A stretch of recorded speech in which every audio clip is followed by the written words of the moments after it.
Hello everyone, welcome to Black Mirror horror.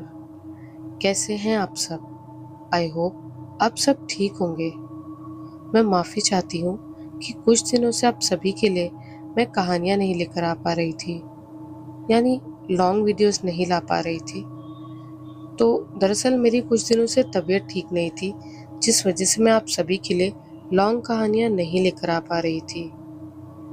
तो अब पहले से काफ़ी बेटर है और आज मैं आप सभी के लिए फिर से लेकर आई हूँ एक नई सच्ची और भूतिया कहानी। तो अगर आपको ये कहानी पसंद आए तो इस वीडियो को लाइक और चैनल को सब्सक्राइब ज़रूर कीजिएगा और साथ ही बेल आइकन भी ऑन कर लीजिएगा, जिससे आपको मेरी नई कहानियों की नोटिफिकेशंस हमेशा मिलती रहेगी। तो चलिए सुनते हैं हमारी आज की कहानी। आज की ये कहानी है मुंबई के दादर में पले बड़े और बड़े हुए विजय और उसकी वाइफ सुमन की। 1985 में विजय की शादी एक गरीब परिवार की लड़की सुमन से हुई थी। विजय और सुमन की शादी के 6 महीने बाद ही उनको एक रोड कंस्ट्रक्शन कंपनी के काम के लिए गुजरात के पंचमहल जिले के एक छोटे से गांव रंगीली में जाना पड़ा। विजय पहले से ही रोड कंस्ट्रक्शन कंपनी में काम कर रहा था, अपने मामा के साथ। दूसरे एक छोटे से कॉन्ट्रैक्ट के लिए उसे 2 साल के लिए गुजरात शिफ्ट होना था। दोस्तों, विजय ने कभी गुजरात नहीं देखा था, न ही कभी सुमन उस ओर गई थी। और आज से 40 साल पहले तो रंगीली गांव और वहां का जीवन एकदम आदिवासी कबीलों की तरह था। आज भी गुजरात में आपको इस जगह पर इस तरह का अनुभव मिल जाएगा। 7 जुलाई 1985 को विजय और सुमन गुजरात आ गए। अपने परिवार से दूर होने के बाद दोनों अकेला महसूस कर रहे थे। सबसे बड़ी दिक्कत तो थी लैंग्वेज।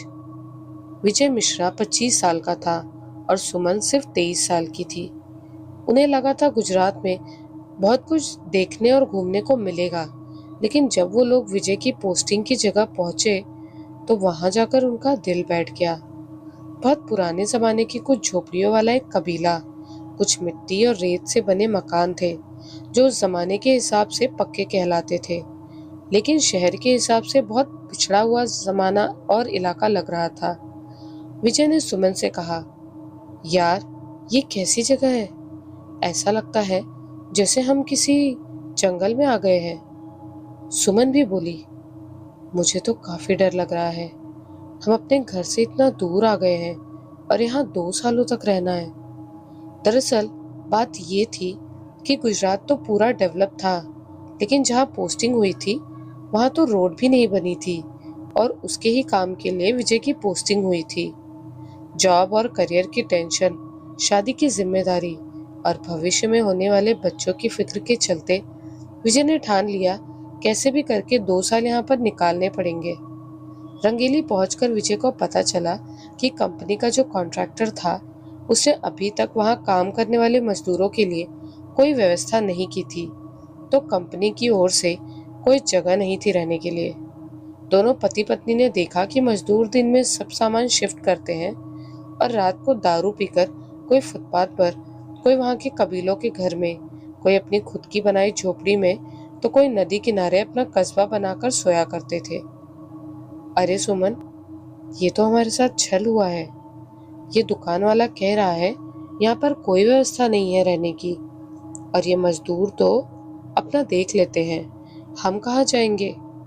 कॉन्ट्रैक्टर ने कहा था कि वहां पर आपको हमारी कंपनी की ऑफिस मिल जाएगी और रहने के लिए जगह भी। अब हम कहाँ जाएंगे विजय? अभी शाम भी होने को आई है और ये लोग भी दिखने में खतरनाक लगते हैं। इनका हुलिया तो देखो। दोस्तों, विजय और सुमन को चिंता होने लगी, क्योंकि उस जमाने में न तो कोई मोबाइल इंटरनेट था, न उस गांव में टेलीफोन की व्यवस्था थी। वो अपना काम शुरू करे उससे पहले उनके लिए एक सुरक्षित जगह ढूंढना जरूरी था। विजय बोला, मैं दुकान वाले से थोड़ी बात करता हूँ। वो वहां गया। भाई साहब, मुझे इस गांव में कुछ समझ नहीं आ रहा। न यहाँ से वापस जाने की कोई व्यवस्था है, न टेलीफोन। कल सुबह तक रहने के लिए मुझे कोई स्थान मिल सकता है? दुकान वाला बोला, अरे भाई, मैं खुद यहाँ नहीं रहता, मेरा घर तो 5 किलोमीटर दूर गांव में है, लेकिन आप लोग यहाँ बिना कोई सुविधा के आए क्यों? विजय ने कहा, हमारा काम कल से इस कंपनी में शुरू हो रहा है। कॉन्ट्रैक्टर ने कहा था यहाँ रहने की जगह है, लेकिन इन लोगों को देखकर ही मेरी पत्नी डर रही है।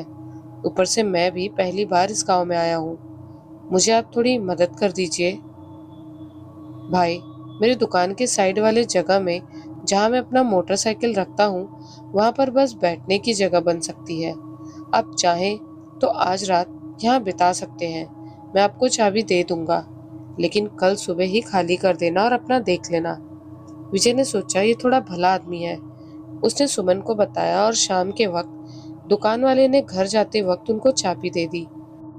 फिर विजय और सुमन ने शाम के 7 बजे ही वहां अपना सामान रख दिया, जाली लगा दी, ताला लगाकर थोड़ा नाश्ता किया, लेकिन वहां पर सोने तक की जगह नहीं थी।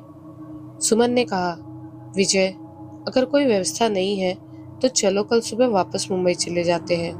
मुझे बहुत डर लग रहा है। देखा नहीं वो लोग कैसे हमारे सामने देख रहे थे, मानो हमारा शिकार करके खा जाने वाले हो। विजय ने कहा, तुम चिंता मत करो, मैं करता हूँ कुछ। पूरी रात वो लोग वैसे ही बैठे रहे और सुबह को दुकान वाला आया और उन्हें उठाया। चलिए विजय भाई, अब हमें हमारी जगह खाली कर दीजिए। विजय ने कहा, आपका धन्यवाद। दोनों निकल रहे थे, तभी विजय ने पैसे देकर दुकान से कुछ खाने के लिए सामान लिया और अपना बक्सा लेकर दोनों चलने लगे। चलते चलते वो गांव के चौराहे से होते हुए गांव पार करके जंगल की ओर बढ़ने लगे, लेकिन उनको ये पता नहीं था कि वो किसी से बात कर पा रहे थे। सब लोग उन्हें शंका भरी नजरों से देख रहे थे, जिससे विजय को सुमन के लिए चिंता होने लगी थी। आगे जाते जाते वो एक नदी किनारे पहुंचे। सुमन बोली, हम कहाँ जा रहे हैं? विजय ने कहा, थोड़ा आगे जाते हैं, इस बस्ती से दूर। सुमन ने कहा, मैं थक गई हूँ और मुझे ये जगह भी डरावनी लग रही है। मैं जानता हूँ, लेकिन मैं क्या करूँ? यहाँ से वापस जाने से पहले हमें पता तो लगाना होगा कि कंपनी का काम है या फिर सिर्फ हमें उल्लू बनाया गया है। थोड़ी दूर उन्हें नजर आया कि गांव दूर होता जा रहा है और आगे पेड़ पौधे और घने झाड़ियां वाले जंगल शुरू हो गए हैं। वो नदी के सहारे चलते गए। एक खुली जगह मिली जहाँ पर काफी सारे छोटे बड़े जंगली बैर, फलों के और इमली के पेड़ दिखने लगे।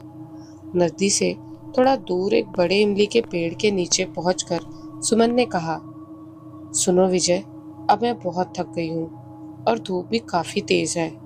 विजय ने कहा, ठीक कहती हो, काफी देर से चल रहे हैं और दोपहर के 12 बजने वाले हैं। चलो नाश्ता करके थोड़ा आराम करते हैं।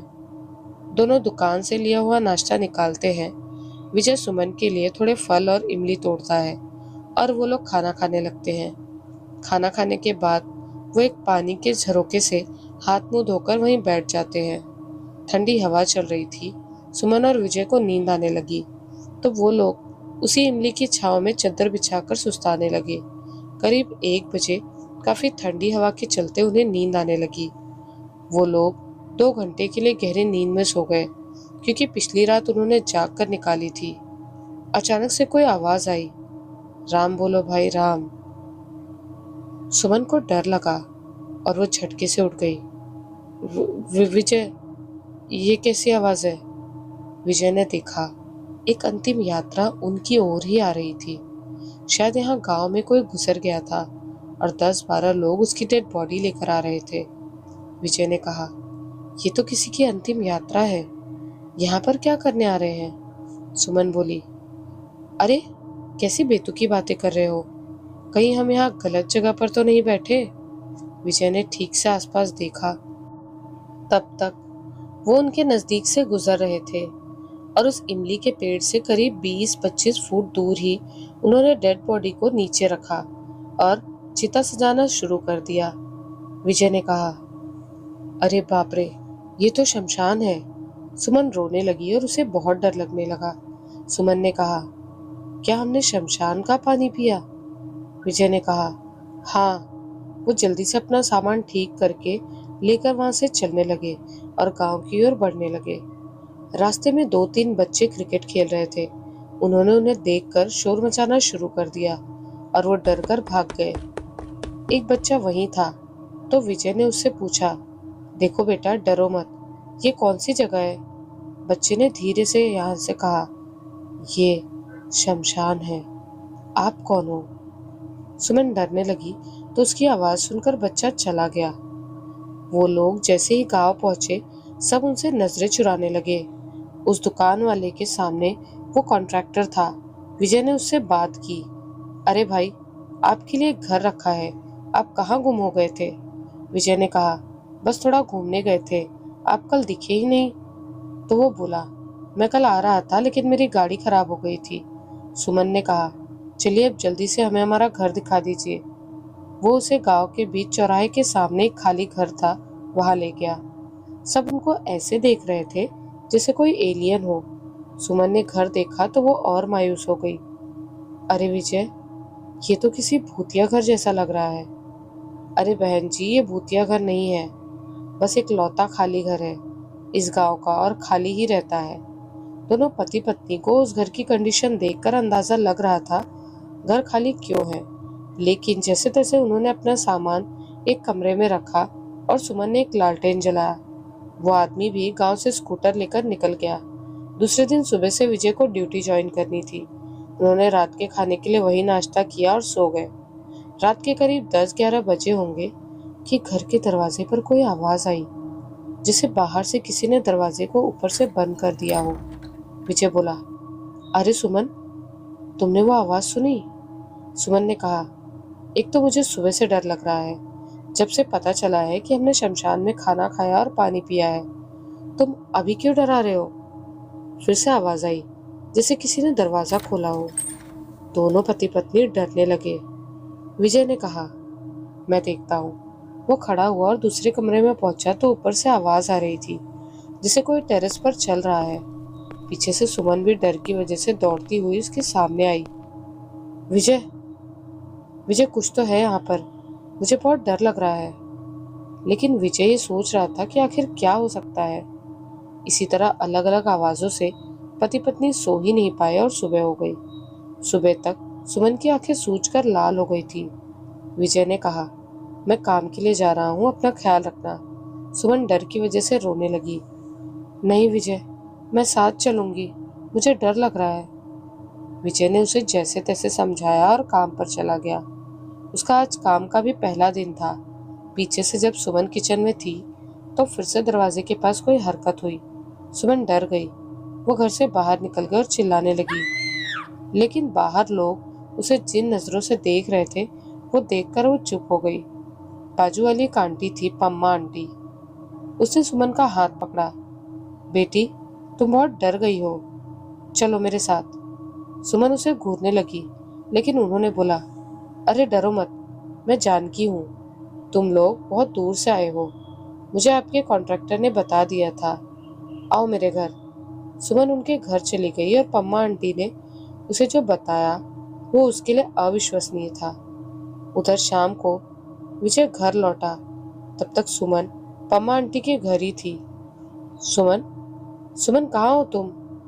विजय सब जगह देखने लगा। तभी सुमन की आवाज आती है, सुनिए विजय, मैं यहाँ हूँ, इस घर में, आइए यहाँ। विजय ने कहा, ये कौन सा घर है? सुमन ने कहा, पम्मा आंटी का घर है, हमारे कॉन्ट्रैक्टर ने इन्हें हमारे बारे में बता दिया था। विजय सोच में पड़ गया, ये पम्मा आंटी कौन है?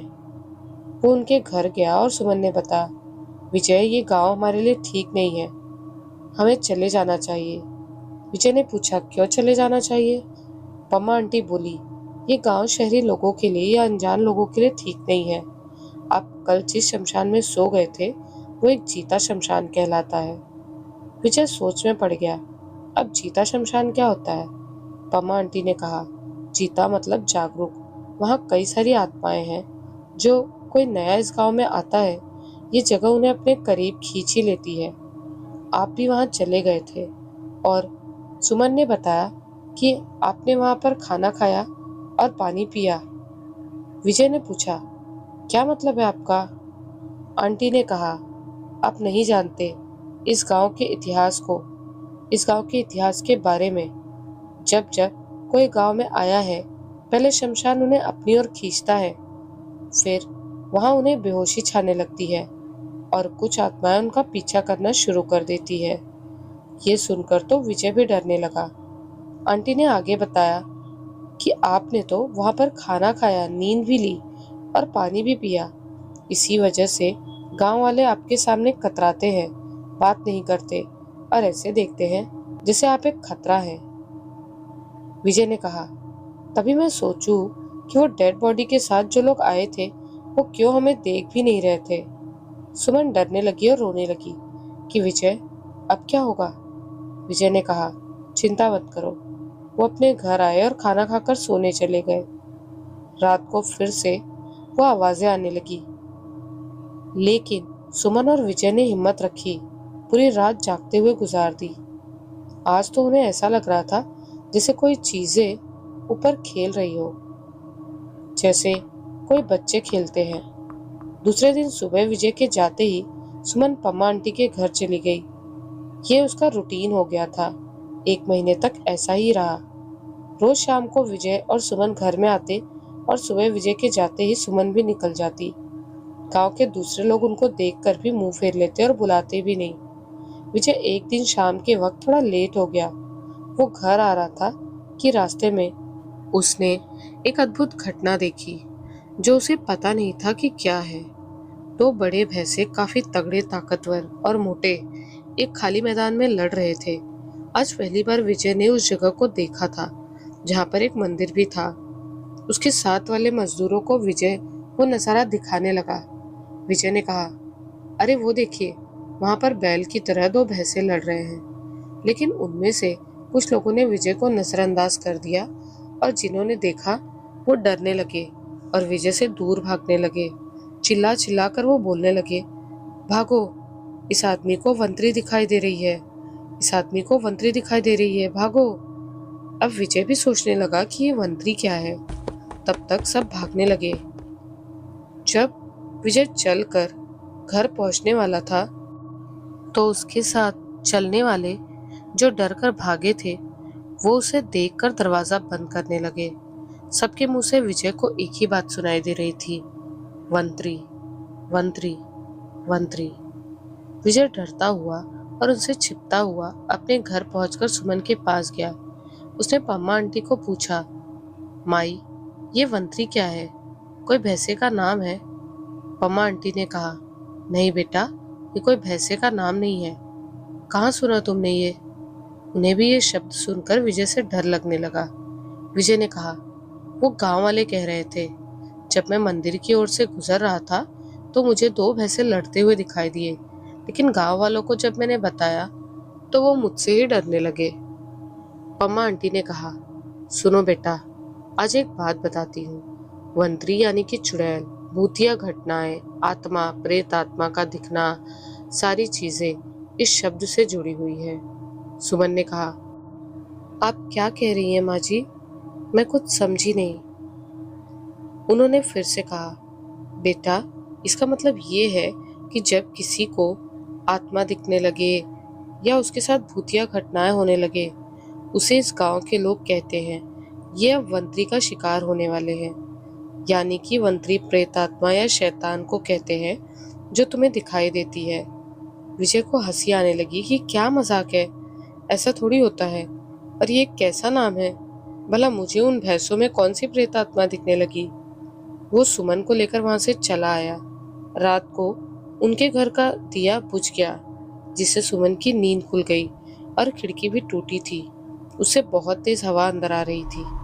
सुमन ने जल्दी से विजय को उठाया। विजय, विजय, ये क्या हो रहा है? तभी उनके घर का मेन दरवाजा कोई जोर जोर से ठोकने लगा। सुमन चिल्लाई, ये क्या है विजय, इतनी रात को? विजय के पसीने छूटने लगे। शायद तुम सही कह रही थी, हमें इस गांव से चले जाना चाहिए। चलो अब देखता हूँ। इतनी तेज हवा में उसने जब दरवाजा खोला तो आसपास की महिलाएं थी। वो सब जल्दबाजी में बोल रही थी, जल्दी करो, जल्दी करो, खोलो, वंतरी आपके घर के ऊपर है। विजय ये सुनकर चौंक गया। क्या कहा आपने? कौन है? वो कैसी दिखती है? सुमन ने कहा, क्या बकवास कर रहे हो? हमें नहीं जानना कौन है वो और कैसी दिखती है। एक औरत बोलने लगी, वो एक बूढ़ी औरत है, तुम्हारे टेरेस से गुजरी है अभी अभी और शमशान की ओर गई है। अब दोनों डरने लगे। विजय ने डरते हुए पूछा, आप लोग हमें अपने से अलग क्यों मानते हैं? क्यों हमारे साथ घुलते मिलते नहीं? गांव में बाहर से आने वालों को पता नहीं होता और उसका परिणाम गांव वालों को एक बार भुगतना पड़ा है। हम भुगत चुके हैं। हम आपको यही बताने इतनी रात को आए हैं कि आपके घर में ये घटनाएं दिखाई देने लगी हैं। विजय ने अपनी बात रखी। मुझे आज शाम गांव के बाहर जो मंदिर है वहां भैंसों की लड़ाई दिखी है। उसके बाद मेरे मजदूर दोस्तों ने मुझसे नजरें चुराना शुरू कर दिया और मुझसे भागने लगे। सुमन ने कहा, मैं पम्मा आंटी को बता कर आती हूँ। विजय ने उसे रोक लिया। अरे इतनी रात को बेचारी बूढ़ी अम्मा को क्यों परेशान कर रही हो? चलो कल सुबह बात करेंगे। सब महिलाएं अपने अपने घर चली गई और विजय और उसकी पत्नी सुमन डरने लगे। दूसरे दिन सवेरे जब सुमन ने ये बात पम्मा आंटी से करी तो उनका बर्ताव थोड़ा बदल गया। वो सुमन को डांट फटकारने लगी। अरे तुम्हें क्या जरूरत थी रात के अंधेरे में दरवाजा खोलने की?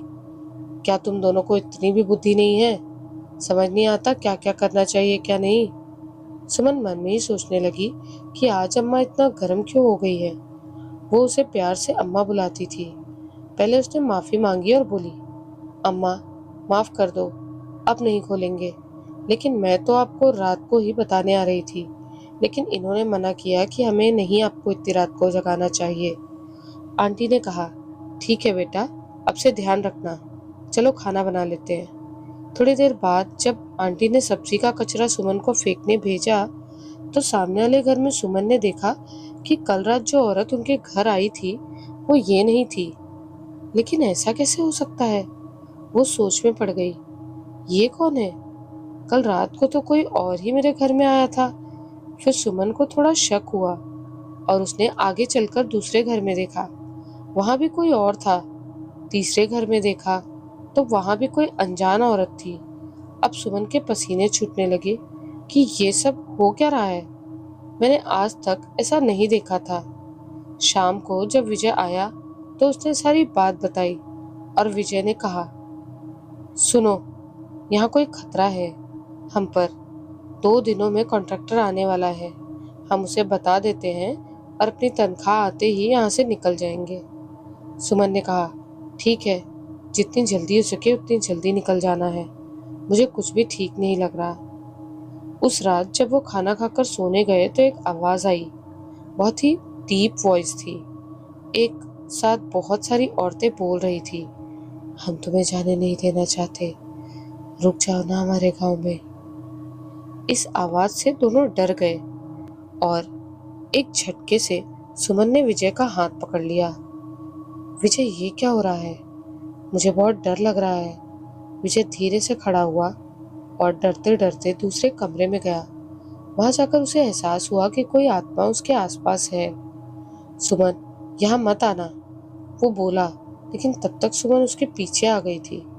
विजय ने देखा एक परछाई दीवार के कोने पर खड़ी है और वहां बहुत ठंड लग रही है। विजय, विजय, ये कमरा इतना ठंडा क्यों है? सुमन ने पूछा, लेकिन विजय ने सिर्फ उसे चुप रहने का इशारा किया। चुप रहो। वो एक परछाई को एकटक देखता जा रहा था और जैसे ही सुमन का ध्यान उस पर पड़ा वो ओझल होने लगी और गायब हो गई। कमरा अभी भी बहुत ठंडा था। विजय और उसकी पत्नी ऐसे खड़े थे जैसे सामने दुश्मन उन पर गोली चलाने को तैयार हो। बस कुछ सेकंड्स बीते और दरवाजे पर किसी ने दस्तक दी। सुमन ने कहा, इतनी रात को कौन है? विजय ने बोला, पता नहीं, देखो तो जरा। सुमन ने दरवाजा खोला और वो देखकर दंग रह गई। आज कुछ और अनजान औरतें उनके दरवाजे पर खड़ी थी। सुमन ने कहा, जी कौन है आप? एक औरत बोली, हम उस चौराहे के पास रहते हैं। आपके टेरेस पर कोई खड़ा है, शायद वो मंत्री है। ये नाम सुनकर विजय और सुमन के हाथ पैर कांपने लगे। इस बार वो भी दौड़कर घर के बाहर निकल गए और उन्होंने देखा तब तक वो मंत्री पीछे मुड़ चुकी थी। लेकिन ये साफ दिखाई दे रहा था कि वो एक आत्मा है, किसी बुढ़िया की आत्मा। लंबे घने बाल, लटकी हुई चमड़ी और 5 साढ़े 5 फुट की हाइट।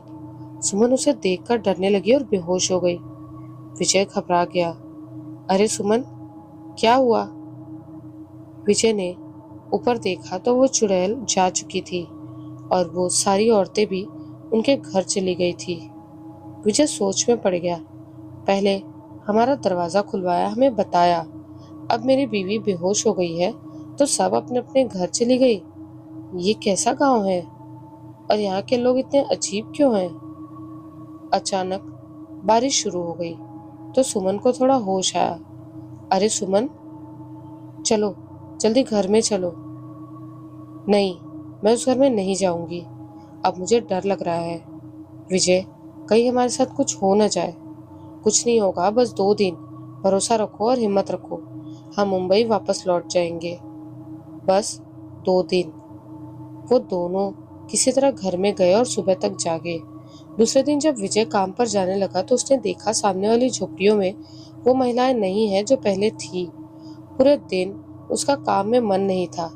ऊपर से मजदूर सब उसको ऐसे देखते थे जैसे उसने कोई गलती की हो।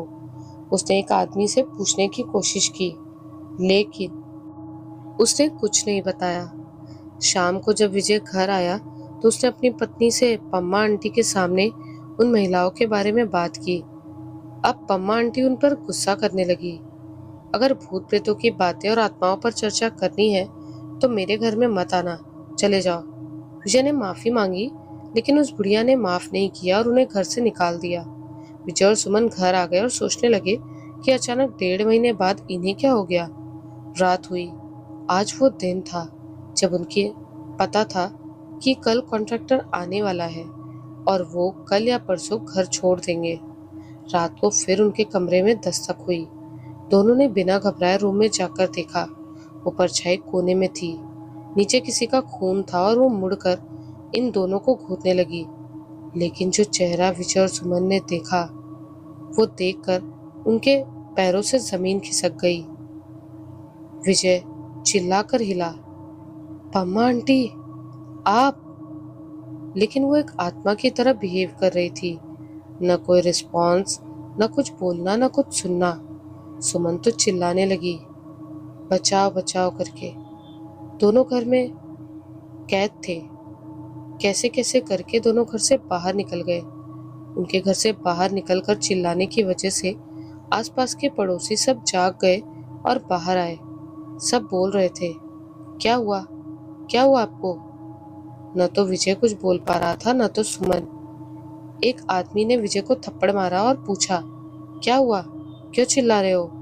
विजय ने कहा, ये बाजू वाली पम्मा आंटी ही मंत्री है। सब फुसफुसाने लगे। क्या कहा? पम्मा आंटी? ये नाम आप लोगों ने कहाँ से सुना? सुमन कहने लगी, क्या बहन जी, आपको नहीं पता यहाँ वो बुढ़िया रहती है। रोज मैं उसके घर जाती हूँ और शाम को ये वापस आते हैं, तब हम घर लौट आते हैं। क्या कहा? रोज? एक औरत ने पूछा। किसके घर जाती हो रोज? ये घर तो सालों से खाली पड़ा है। दोनों घर खाली रहते हैं। एक आदमी ने कहा, पागल हो गए हो तुम लोग। इस घर में एक बुढ़िया रहती थी। जब मैं छोटा था, 5 साल का, तो वो आत्महत्या करके गुजर गई। आज मैं भी 70 साल का हो गया हूँ। विजय और सुमन इस बात का विश्वास ही नहीं कर पा रहे थे।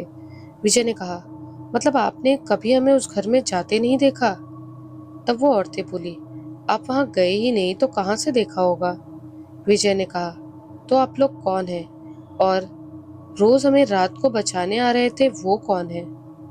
वो आदमी फिर से बोला, अरे भाई, कौन बचाने आता था और किसको? तुम लोग वो शमशान में गए थे, तब से लगता है तुम्हारा दिमाग ठिकाने पर नहीं है। फिर पूरी रात उस आदमी ने उन्हें अपने घर में जगह दी और सुबह जब कॉन्ट्रैक्टर आया तो उन्होंने अपने पैसे लिए और गांव छोड़ दिया। विजय और सुमन का कहना है कि आज 40 साल हो गए हैं, लेकिन वो समझ नहीं पाए उस घटना को कि उनके साथ ये क्या हुआ। 1.5 महीने तक रोज विजय काम पर जाता, सुमन पम्मा आंटी के पास जाती। रात को कभी कभी कुछ औरतें उन्हें चेतावनी देती, लेकिन न तो किसी ने विजय और सुमन का पम्मा आंटी के घर जाना देखा और न विजय और सुमन को महिलाएं दिन में दिखाई दी। वहां से निकलकर 15 दिन तक सुमन को बुखार रहा और आज भी उस बारे में सोचकर उनकी नींद खुल जाती है। तो ये थी मुंबई के दादर के विजय और सुमन की सच्ची कहानी, जिसके बारे में आज तक कोई जानता नहीं। सिर्फ उनका परिवार और उस समय के गांव के मजदूर ये बात जानते हैं। आपको ये कहानी कैसी लगी हमें कमेंट्स में ज़रूर बताइएगा। और अगर आप में से किसी के भी साथ ऐसी कोई सच्ची घटना हुई हो तो हमें ईमेल या इंस्टाग्राम के थ्रू भेज सकते हैं। हम आपकी कहानियों की भी वीडियो ज़रूर लाएंगे। तो मिलती हूँ बहुत जल्द आप सभी से फिर से कुछ ऐसी ही नई सच्ची खौफनाक और इंटरेस्टिंग हॉरर स्टोरीज के साथ। तब तक के लिए अपना ख्याल रखिए। Bye and take care.